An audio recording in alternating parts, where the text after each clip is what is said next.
kedatangan kue enak nih dok dari Quincy Cakery. Kita cobain ya dok, tapi buka dulu masih dok. Boleh. Ini enak nih dok. Dokter mau yang mana? Silakan dok. Boleh deh nih yang almond aja. Boleh. Begitu saya yang ini ya dok ya.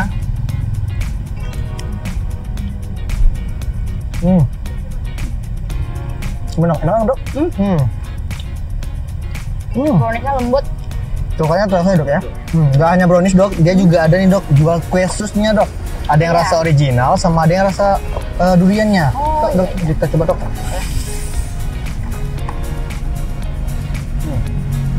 Itu yang rasa durian ya dok ya. Durian ya, coba ya.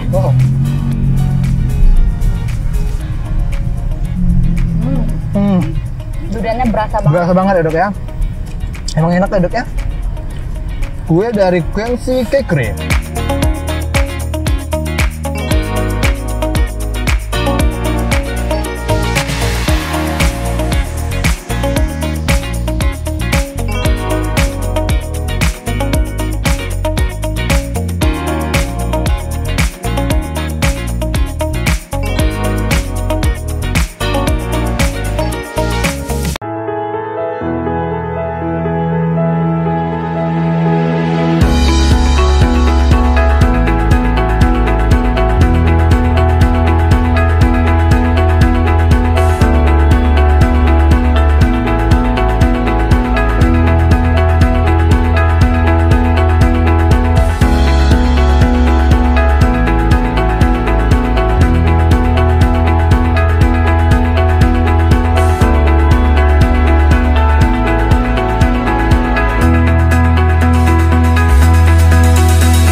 Assalamualaikum warahmatullahi wabarakatuh. Selamat pagi sahabat Aulia. Bersama saya Muhammad Lutfi Ramadan di acara Special Talk Show bersama Aulia Hospital TV. Ya, pagi ini tanggal 30 Januari 2021 kita akan ngebahas tentang apa aja sih tanda bahaya dalam kehamilan. Tapi kali ini saya tidak sendirian, saya akan ditemani oleh salah satu spesialis obgyn kita di Aulia Hospital, yaitu Dr. Rizka Arsel SPOG. Pagi dok. Pagi. Sehat ya dok ya? Sehat. Apa kesibukan hari ini dok? Biasa, seperti biasa, ke rumah sakit, praktek, ya dok ya? ke ruang bersalin, kadang ke ruang operasi ya, seperti itulah hari-harinya. Iya. Jadi pada pagi ini tentunya kita akan ngebahas tentang tema yang menarik, yaitu tentang tanda bahaya kehamilan dok ya. Jadi nggak semuanya harus ibu-ibu aja yang tahu, tapi laki-laki sebagai saya juga harus tahu ya dok ya, karena kemungkinan waktu saya punya istri harus ada siap mental atau ada ilmu sedikit banyak ya dok ya.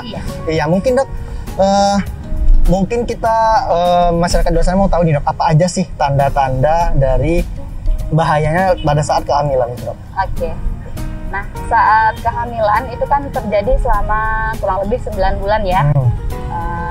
Selama 9 bulan itu kehamilan dibagi menjadi 3 trimester. 3 trimester ya, pertama di 0 sampai 12 minggu, trimester kedua 12 sampai 28 minggu, trimester ketiga 28 sampai 40 minggu. Nah, 90% kehamilan itu berjalan normal, tapi 10 sampai 12% kehamilan itu menjadi kehamilan patologis atau kehamilan yang memiliki penyulit. Nah, yang ingin saya bahas di sini adalah kita harus mengenali nih yang 10 sampai 12% dengan penyulit itu apa aja sih? Walaupun persenannya sedikit, tapi itu harus kita tahu juga ya dok ya. Walaupun persenannya hanya 10 sampai 12%, tapi itu cukup membahayakan ya, dok? Dan meningkatkan angka kesakitan bahkan angka kematian bagi ibu-ibu hamil. Walaupun cuma 10 sampai 12%. Iya. Kira-kira apa aja sih dok tanda-tanda bahayanya itu dok? Nah, tanda bahaya selama kehamilan atau selama antenatal care yang harus kita ketahui yaitu adalah pertama kita bahas dulu nih tanda bahaya pada kehamilan trimester pertama yang saya sebutkan tadi. Fase pertama berarti itu? Iya, ini 3 bulan pertama. Biasanya pada 3 bulan pertama yang saling sering terjadi adalah perdarahan pada kehamilan trimester pertama. Ini bisa diakibatkan oleh beberapa penyebab. Pertama, ada yang diakibatkan oleh namanya abortus atau keguguran. Keguguran di fase trimester pertama. Nah, keguguran ini sendiri terbagi lagi menjadi beberapa macam.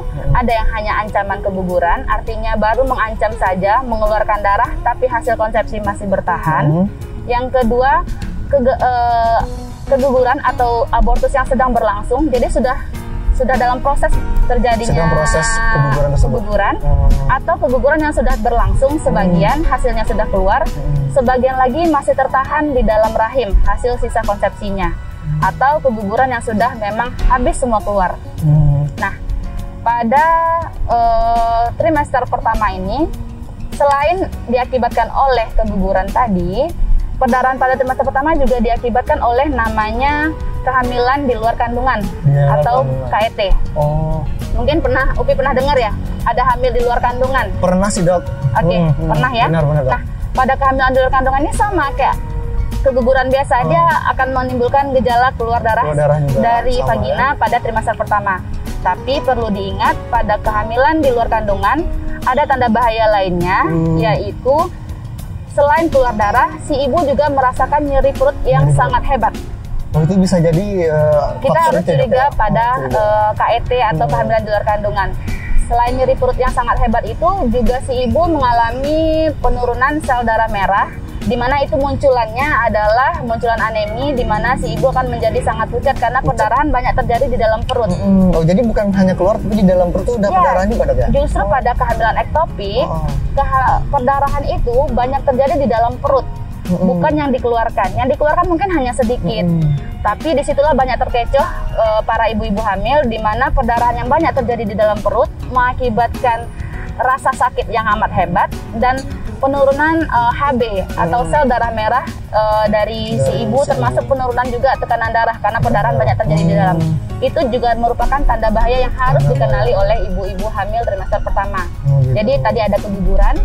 Yang kedua ada kehamilan ektopik atau kehamilan di luar kandungan. Di luar kandungan.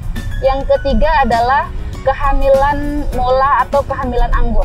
Pernah dengar nggak? Hamil anggur pernah sih, Dok. Pernah. Tetangga pernah kena, katanya hamil anggur. Cuma nggak tahu nih ilmiahnya. Bahasa dokternya gimana sih, Dok? Hamil anggur itu, ya kenapa disebut hamil anggur? Karena munculan keluaran hasil konsepsi atau perdarahan yang keluar itu bulat-bulat seperti buah anggur. Jadi darah itu ada gelembung-gelembungnya, seperti ya boleh dibilang seperti mata ikan atau buah anggur. Makanya mungkin disebut sebagai hamil anggur sama orang awam, ya, Dok, ya? Iya. Nah, hamil anggur itu sendiri merupakan kehamilan yang tidak berkembang, si janinnya tidak berkembang. Justru yang berkembang adalah bagian dari plasenta atau ari-arinya. Bagian dari ari-ari itu berkembang sangat cepat, mengandung banyak cairan, dan dia membentuk gelembung-gelembung seperti yang tadi saya jelaskan. Dan itu rentan untuk terjadinya perdarahan. Itu di trimester 2 aja, Dok? Itu di trimester pertama juga. Ada bisa, iya, di trimester pertama sampai kedua untuk kehamilan anggur atau hamil mola. Nah, jadi dapat kita ambil kesimpulan nih, di trimester pertama tadi, untuk tanda bahaya yang menyangkut perdarahan, itu ada 3 tadi. Pertama keguguran. Yang kedua kehamilan di luar kandungan. Yang ketiga adalah kehamilan anggur. Hamil anggur. Nah, saat ada ibu-ibu hamil trimester pertama yang mengalami atau mengeluhkan keluhan keluar darah, sakit perut, kemudian disertai dengan penurunan tekanan darah yang drastis, pucat, atau keluarnya hasil konsepsi berupa seperti mata ikan tadi, ya anggur juga itu, maka sebaiknya segera bawa ke tenaga kesehatan. Paling baik adalah dibawa ke rumah sakit untuk menemui dokter kandungan untuk diperiksa melalui pemeriksaan ultrasound atau USG.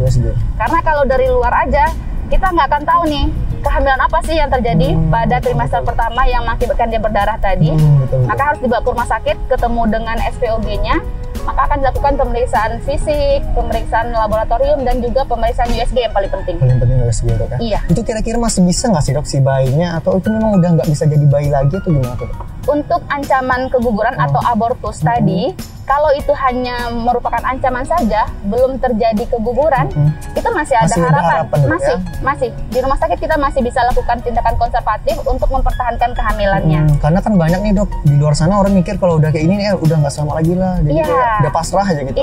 Tapi masih bisa berarti? Bisa, kalau kita tangani dengan cepat. Jadi kalau kita kenali nih tanda-tanda bahaya pada trimester pertama tadi, yang perdarahan tadi, cepat kita ketahui, maka kalau itu baru berupa ancaman keguguran, kita bisa menyelamatkan kehamilan itu dengan cara mempertahankannya. Tapi kalau misalnya keguguran itu sudah berlangsung atau terjadi tapi tidak lengkap, atau misalnya terjadi kehamilan di luar kandungan, itu memang tidak bisa diselamatkan. Berarti harus cepat tanggap juga ya dok ya? Harus cepat tanggap. Tidak boleh menganggap sepele juga ya dok? Iya, tidak boleh. Terus kalau yang di trimester ketiga dok, itu apa aja biasanya dok? Tadi udah nih, trimester 1, 2, kita udah tahu nih, ada tanda bahayanya berupa perdarahan. Iya. Nah, pada trimester ketiga, di usia 28 sampai 40 minggu, itu ada lagi tanda bahaya, beda lagi. Nah, tanda bahaya yang paling banyak memang salah satunya juga perdarahan juga. Iya. Oh, tetap ada di perdarahan. Tetap ada perdarahan, tapi dia di usia kehamilan yang sudah cukup besar. Cukup tua ya dok. Jadi kalau ada ibu-ibu hamil yang mengalami perdarahan pada trimester ketiga ini, biasanya itu penyebabnya yang paling sering adalah pertama namanya placenta previa. Pernah dengar nggak placenta previa? Atau katanya plasentanya letaknya nutupin jalan lahir. Pernah dengar sih dok, katanya itu bahaya ya dok ya kalau misalnya nggak disegera ditangani. Iya. Nah, placenta previa atau plasenta yang letaknya justru menutupi jalan lahir, itu pada usia kehamilan besar, itu biasanya sering menimbulkan gejala berupa perdarahan. Perdarahan. Iya. Khasnya adalah pada placenta previa ini, darah yang keluar itu berupa darah segar. Bisa mungkin awalnya dulu flek-flek dulu, tapi lama-lama diikuti darah segar. Tapi tidak menimbulkan rasa nyeri. Nggak ada rasa nyeri sama sekali pada placenta previa. Jadi dia tidak keluar ada darah sakit aja. ya? Tidak ada sakit, tidak ada keluhan apa-apa. Tiba-tiba nih si ibu bisa mengeluarkan darah. Awalnya mungkin flek-flek aja, kemudian lanjut ke darah segar. Kemudian yang kedua, yang kemungkinan dari perdarahan pada trimester 3 ini adalah solusio placenta. Solusio placenta. Pernah dengar? Baru sekali ini sih dok. Baru ya? Iya. Oke. Kalau solusio placenta sendiri itu adalah lepasnya placenta dari tempat dia menanamkan diri. Lepas placenta. Iya, lepas placenta di tempat menanamkan diri sebelum janinnya lahir. Sebelum janinnya lahir. Ya, harusnya kan kalau placenta itu lepas setelah bayi lahir, baru placenta kita lepaskan atau ari-ari kita lepaskan. Ari-ari ya. Nah, pada solusio placenta itu sendiri lepasnya justru pada saat bayi belum lahir, bayi masih di dalam kandungan, tidak ada apa-apa, tiba-tiba lepas. Dan itu khasnya adalah dia menimbulkan rasa nyeri. Jadi keluar darah, tapi ada rasa nyeri pada kehamilan trimester ketiga. Oh, beda yang tadi itu dia tidak ada rasa nyeri ya dok ya? Kalau placenta previa atau placenta yang menutupi jalan lahir, dia tidak menimbulkan rasa nyeri, tapi keluar darah juga. Kalau solusio atau ari-ari yang lepas sebelum masanya ini, dia berdarah tapi ditimbulkan atau menimbulkan rasa nyeri yang sangat hebat. Berarti itu sama-sama tidak lazim ya dok ya berarti ya? Tidak lazim. Segera diperiksa juga ya dok? Iya, makanya kalau ibu hamil pada trimester ketiga mengalami perdarahan seperti ini harus cepat. Harus cepat dibawa ke rumah sakit, harus cepat ditangani. Oke? Nah, berikutnya pada trimester ketiga, selain perdarahan yang saya sebutkan tadi, itu juga ada nih tanda bahaya lainnya. Apa aja tuh dok? Nah, seperti pecah ketuban sebelum waktunya. Oh, pecah ketuban sebelum waktunya. Nah, kalau ada nih ibu-ibu yang hamilnya hamil besar, tiba-tiba keluar air dari vaginanya tanpa ada aba-aba, tanpa ada rasa nyeri sebelumnya, tiba-tiba atau ada nyeri tapi sedikit-dikit aja, tiba-tiba keluar air yang tidak bisa ditahan dari bawah.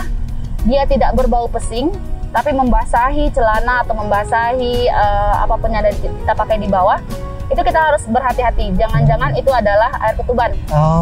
Ketuban itu boleh pecah kalau pada proses persalinan pembukaan sudah mau lengkap.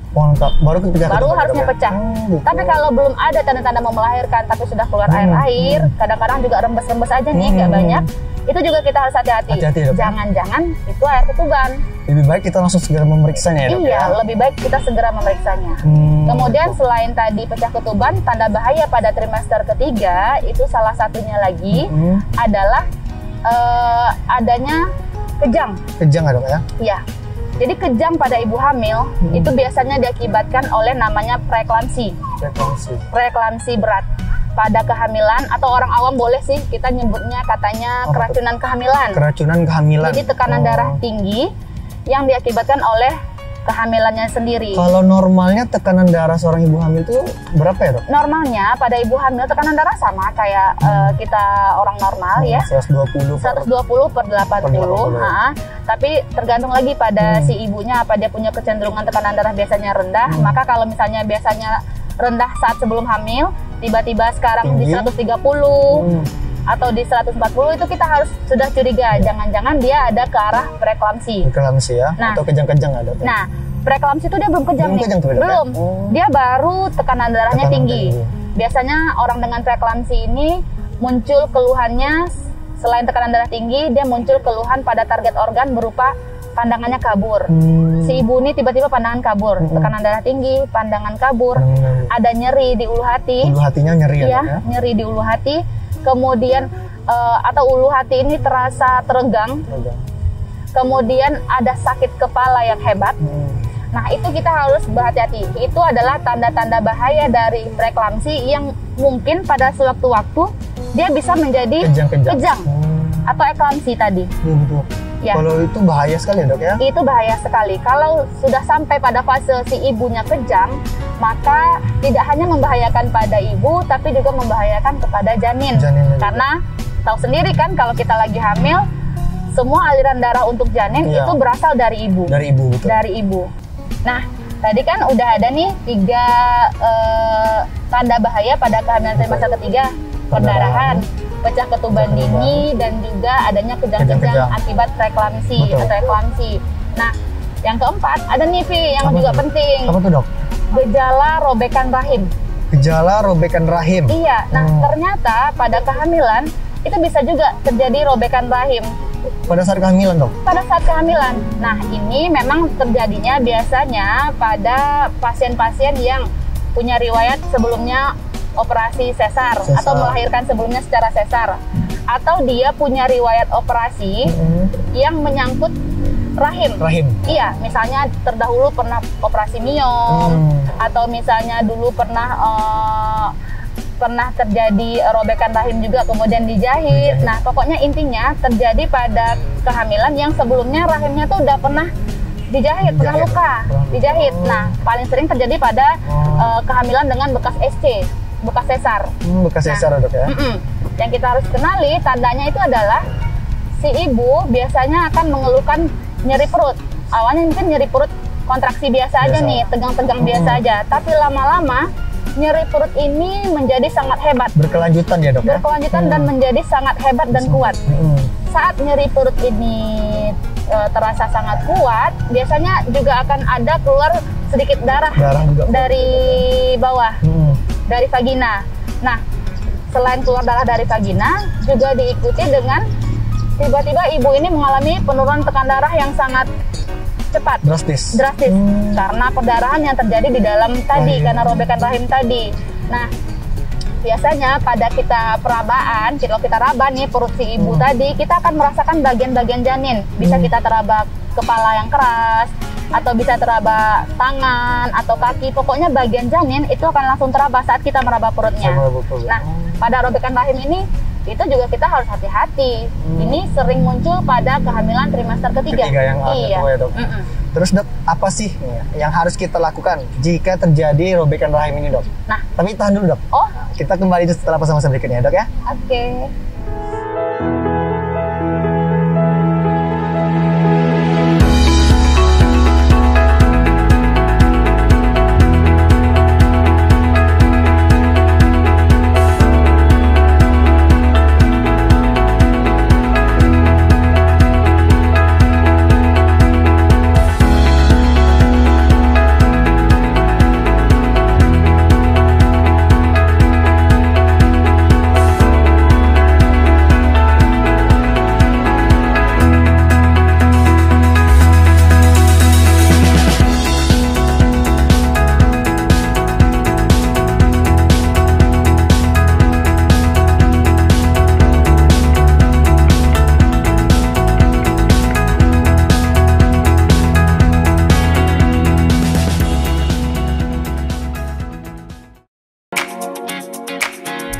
kita kedatangan kue enak nih dok dari iya. Quincy Cakery. Kita cobain ya dok, tapi buka dulu masih dok. Boleh.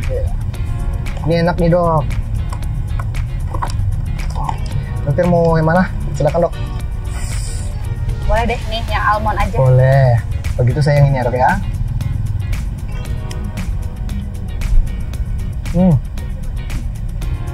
Enak, enak dok. Browniesnya lembut. Coklatnya terasa ya dok ya. Gak hanya brownies dok, dia juga ada nih dok jual kue susnya dok. Ada yang rasa original sama ada yang rasa duriannya. Dok, kita coba dok.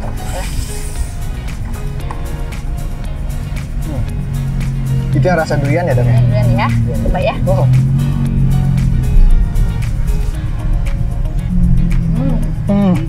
Duriannya berasa banget. Berasa banget ya dok ya. Emang enak ya dok ya. Kue dari Quincy Cakery.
Oke, kita kembali lagi. Mungkin tadi pertanyaan banyak yang bingung atau yang penasaran dengan pertanyaan tadi. Langsung kita jawab aja dok.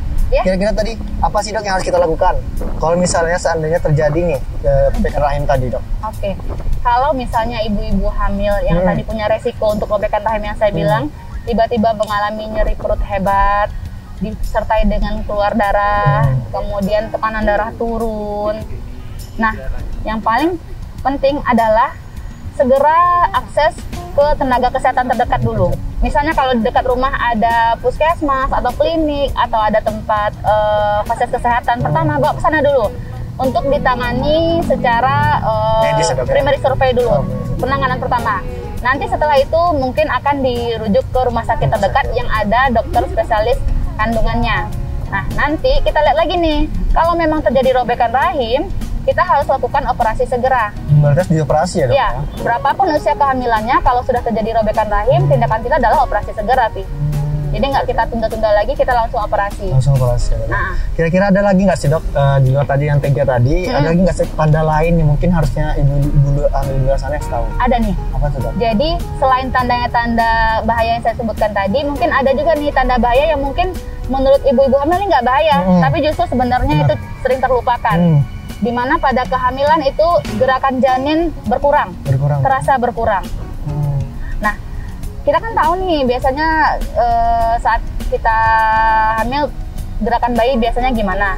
Kalau seandainya tiba-tiba terjadi berkurangnya gerakan janin dalam kehamilan, itu juga harus cepat dibawa ke rumah sakit. Tanda kelainan juga? Ada. Tanda bahaya juga? Sebaiknya kita langsung periksakan kehamilannya. Kita cek bagaimana detak jantungnya, kemudian kita bawa ke ahli kandungan untuk di USG, kita lihat gimana sih jumlah ketubannya, karena kalau misalnya gerakan janin berkurang, itu biasanya diakibatkan oleh aliran darah dari ibu ke bayi berkurang, ataupun juga karena berkurangnya jumlah ketuban. Gitu ya, dok, ya? Jadi itu juga harus kita perhatikan. Oke, terakhir nih dok, apa sih pesan dari dokter Rizka Arsil mengenai tanda bahaya ini untuk ibu-ibu di luar sana yang sedang hamil saat ini? Oke. Untuk ibu-ibu yang lagi hamil nih sekarang mau trimester 1, 2, 3 harus tahu dulu nih tanda-tanda bahayanya. Memang mungkin ada ya yang beranggapan bahwa ini kehamilan biasa aja nih, dulu mungkin yang si tetangganya atau ibunya atau keluarganya kayak gitu juga biasa. Enggak, setiap kehamilan itu berbeda-beda. Beda antara satu ibu hamil dengan ibu hamil lainnya, itu berbeda-beda keluhannya. Nah, kalau menemukan tanda-tanda bahaya yang saya jabarkan tadi pada kehamilan trimester pertama, kedua, dan ketiga, maka adalah sebaiknya langsung dikonsultasikan ke dokter kandungan terdekat. Atau sebenarnya yang sudah disarankan oleh WHO, selama kita hamil 9 bulan itu harus ada minimal 4 kali USG. 4 kali USG, okay. Iya, pertama di trimester pertama. Jadi saat kita tahu kita hamil nih, baiknya cek langsung ke dokter kandungan. Ini kehamilannya bener nggak? Bener hamil? Hamilnya di dalam kandungan kah? Dan hamilnya berkembang atau tidak? Kemudian yang kedua, kita harus cek kehamilan lagi atau USG lagi di trimester kedua. Satu kali. Satu kali lagi, ya? Iya, di situ kita melihat perkembangan janin ini sesuai nggak dengan usianya. Terus pertumbuhan organ-organnya bagaimana? Di situ nanti bisa kita lihat nih, apakah ada kemungkinan terjadinya cacat organ. Kemudian 2 kali di trimester ketiga, di awal trimester ketiga dan di akhir trimester ketiga. Fungsinya adalah supaya nanti kita tahu nih pada saat mau melahirkan di usia yang sudah cukup bulan ini bagaimana cara persalinan yang cocok dan aman untuk si ibu tadi. Karena tidak semua persalinan memungkinkan untuk melahirkan normal. Dan tidak juga semua persalinan harus dioperasi ya. Tidak semua ya, Dok, ya? Tidak semua. Jadi itu kita harus tetap kenali pada saat usia kehamilan 36-37 minggu di trimester ketiga tadi. Itu pentingnya kita sekali lagi USG terakhir di akhir trimester 3. Oke. Baik, alhamdulillah ya, selesai juga akhirnya. Terima kasih untuk Dokter Rizka Arsil. Akhirnya kita tiba di penghujung acara. Terima kasih ilmunya. Semoga ibu-ibu hamil di luar sana bisa mendengarkan dan dapat ilmu baru ya. Jangan lupa kalau ada tanda bahaya segera tangani dengan cepat. Jangan sampai telat ya. Oke. Kita akhiri. Saya sebagai Lutfi Ramadan sebagai MC pamit undur diri. Acara ini tidak lain didukung oleh Quincy Kekri. Terima kasih banyak. Saya undur diri. Assalamualaikum warahmatullahi wabarakatuh. Jangan lupa saksikan episode selanjutnya.